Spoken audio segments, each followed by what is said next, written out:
Welcome to King Said So, Africa's one land, one language, one currency, one army on King Said So. Africans can unite. Your Pan-Africanist podcast. Enjoy. What transpired at the Gauteng State of Province address is very disturbing. And I'm going to explain in this video why it is that this has got more damage and a bigger replication effect on South African politics. If we allow this type of behavior to be normalized, South Africa and Africans will not be able to move forward. What am I talking about? Well, there was what must I call it? A scuffle that broke between the EFF and some Panyaza followers. And for me, it was very disturbing. You had no care for the women that were in the place, no care for the environment itself. Very disturbing. Let's quickly watch this and I'll give you a small breakdown on some of the points that Panyaza Lesufi made in his State of the Province address.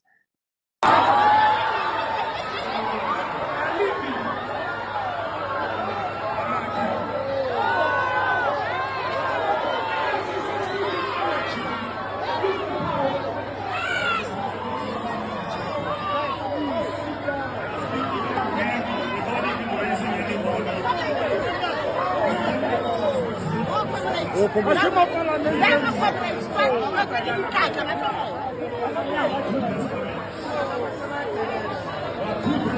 no amount of land is money that is going to liberate or save you. EFF must go. There is nothing that is going to save you.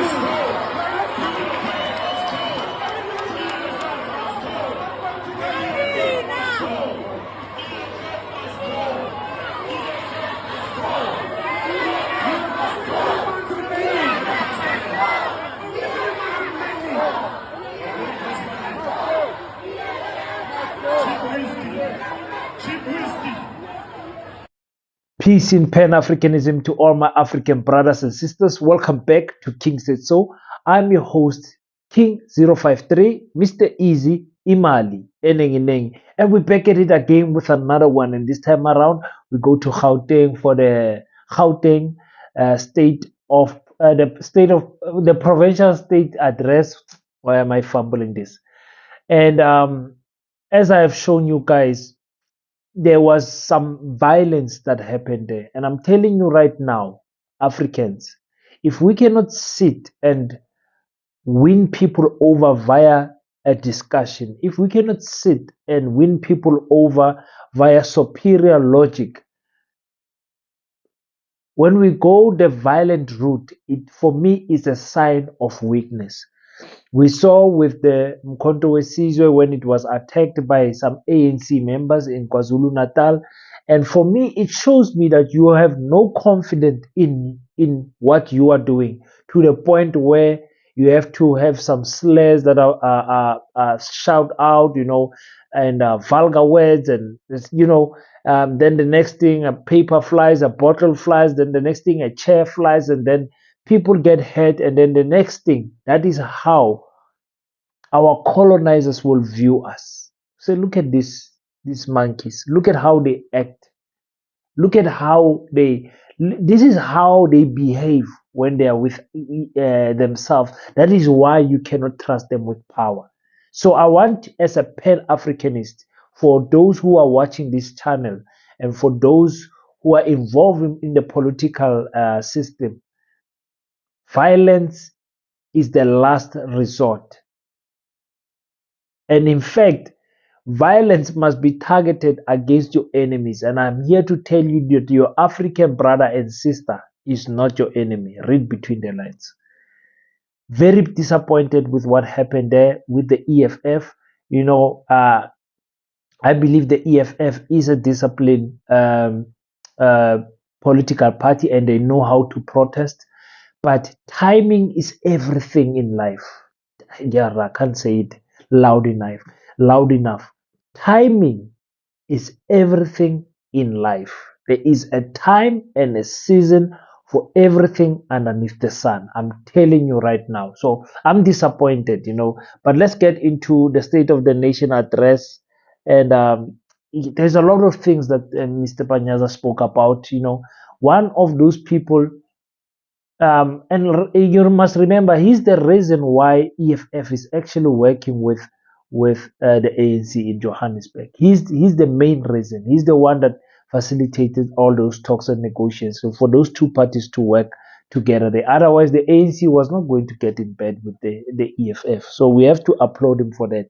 One of the harder working people in the ANC, even though some of the things he says is like, but really, if I had to give him a mark out of 10, he would not fail.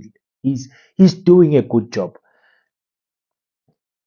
He spoke about small street. Small street. You guys know small street. We go and do our shopping at small street, but a lot of robberies, carjacking, a lot of crimes are happening in small street. Let's quickly listen to what he said. There is a street there called Small Street. We are now taking over that particular street. We are permanently deploying close to 450 law enforcement agencies. We are now setting up CCTV cameras in that street as we start the process to reclaim the CBD of Johannesburg and many other CBDs in our province.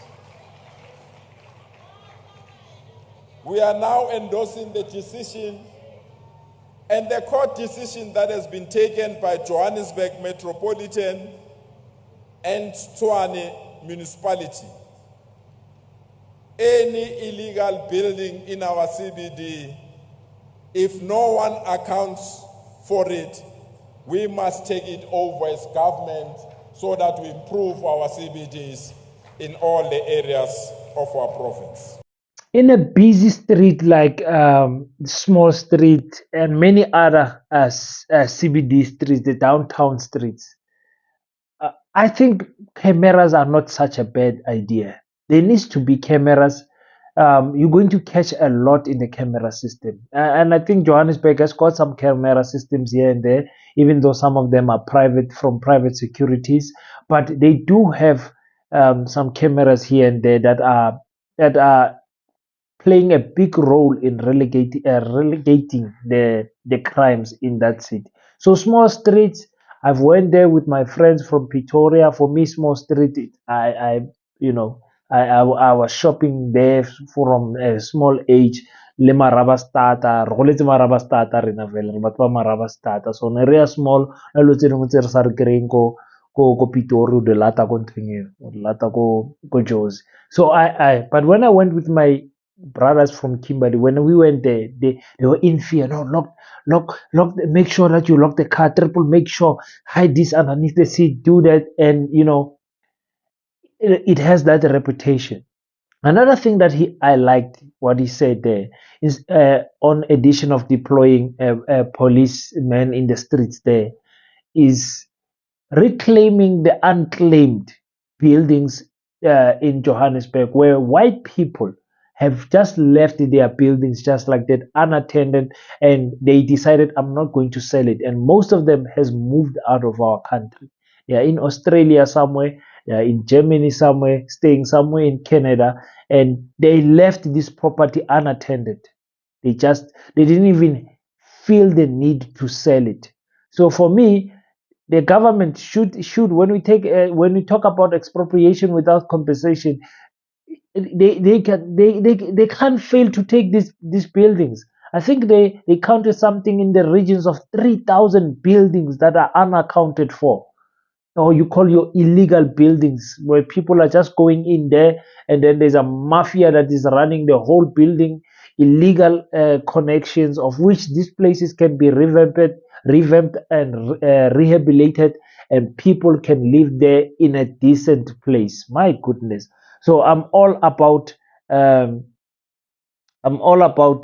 one. On the second clip, he spoke about Zamazamas.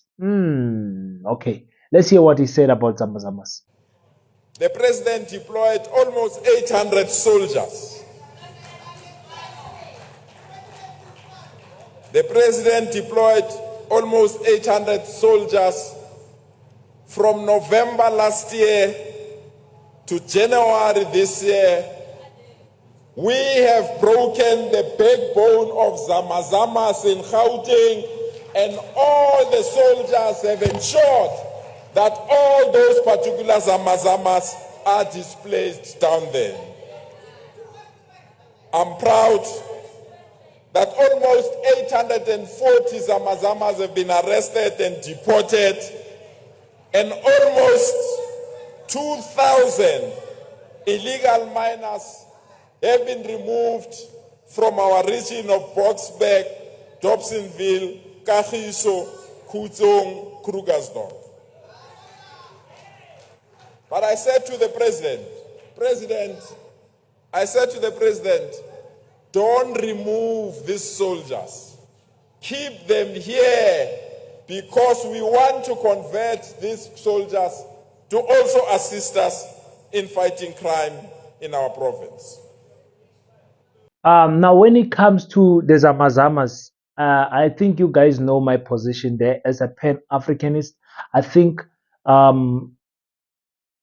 shutting down and chasing people away and deporting them back to their homes, for me as a Pan-Africanist, is not the best solution. I think the government has missed on an opportunity to formalize the informal mining sector.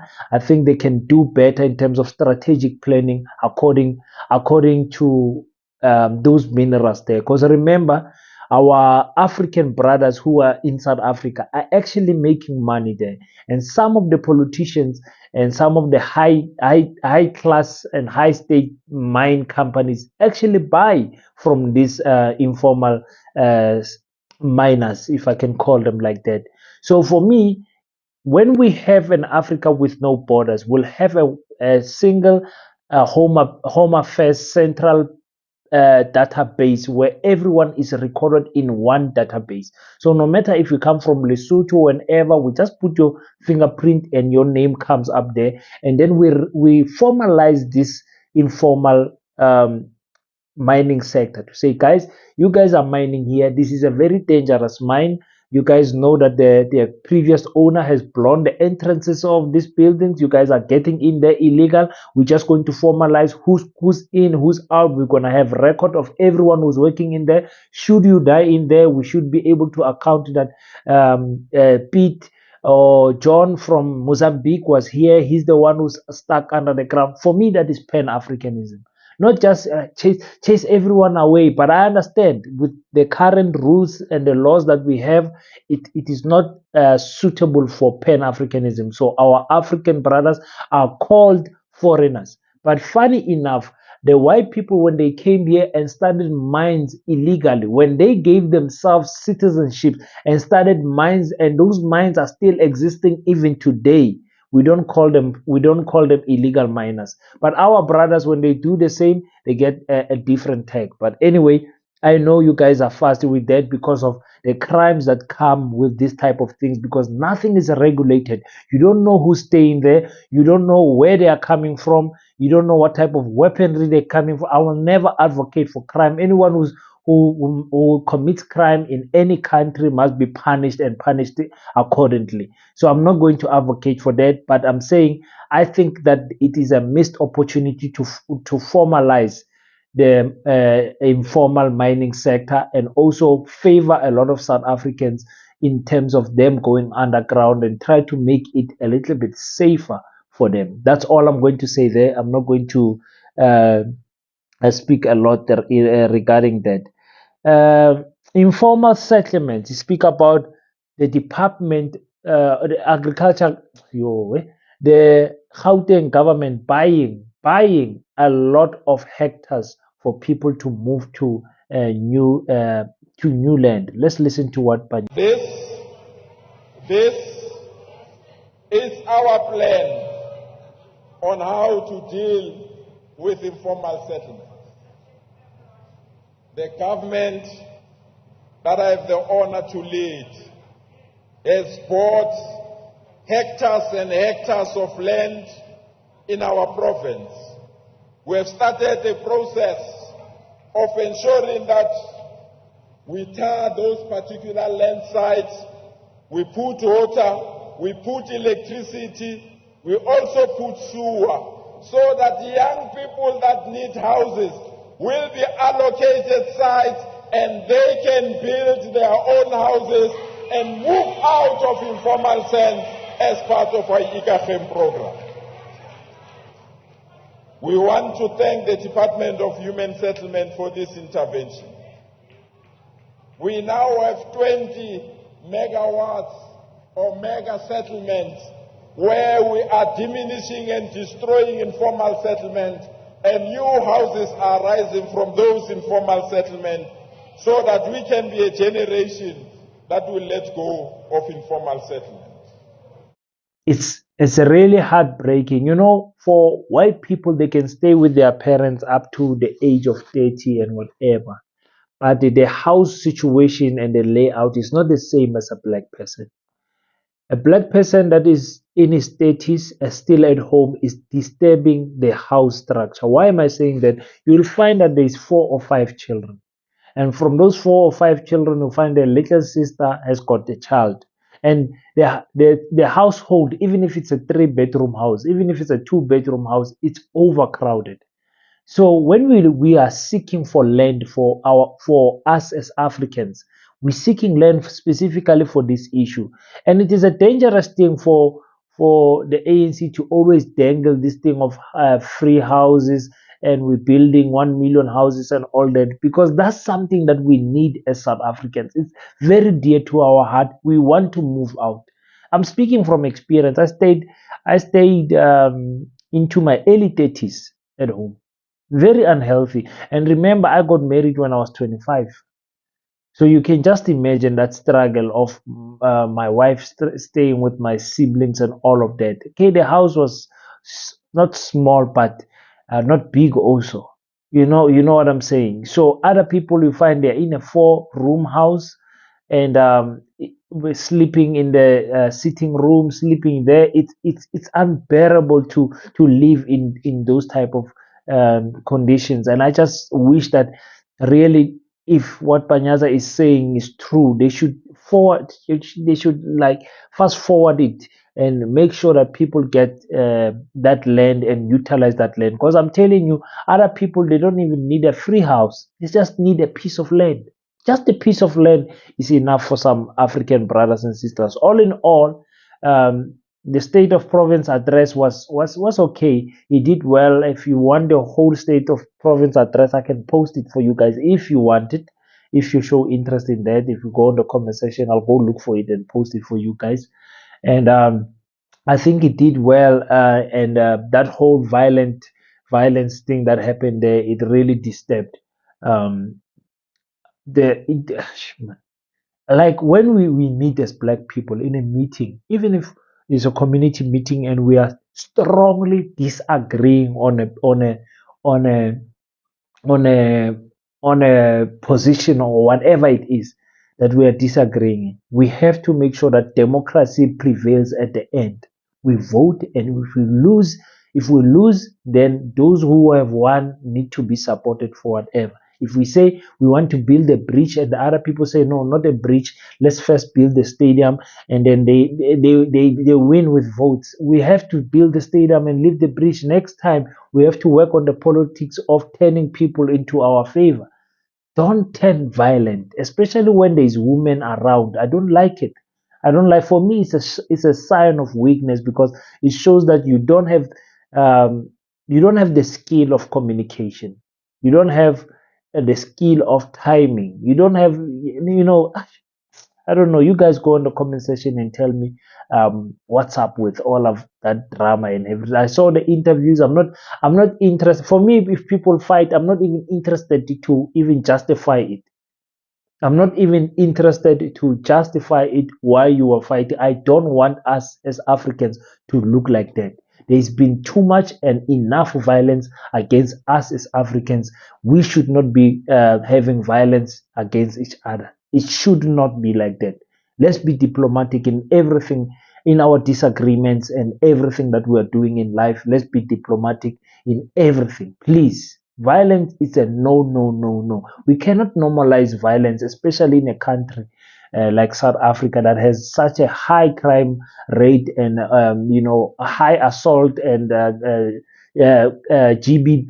gender-based violence and assault, GBH, and all of that. It is unacceptable. No, Makabanis, let's not do that. Thank you so much for watching. If you haven't already, click the subscribe button.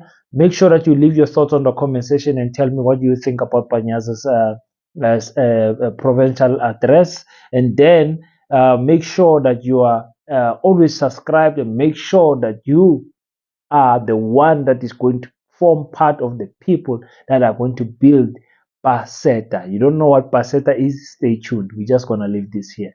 Until we meet next time, don't forget to pray. And after you pray, stand up, African child. Do your best so that God can do the rest. Peace in Pan-Africanism. I salute you.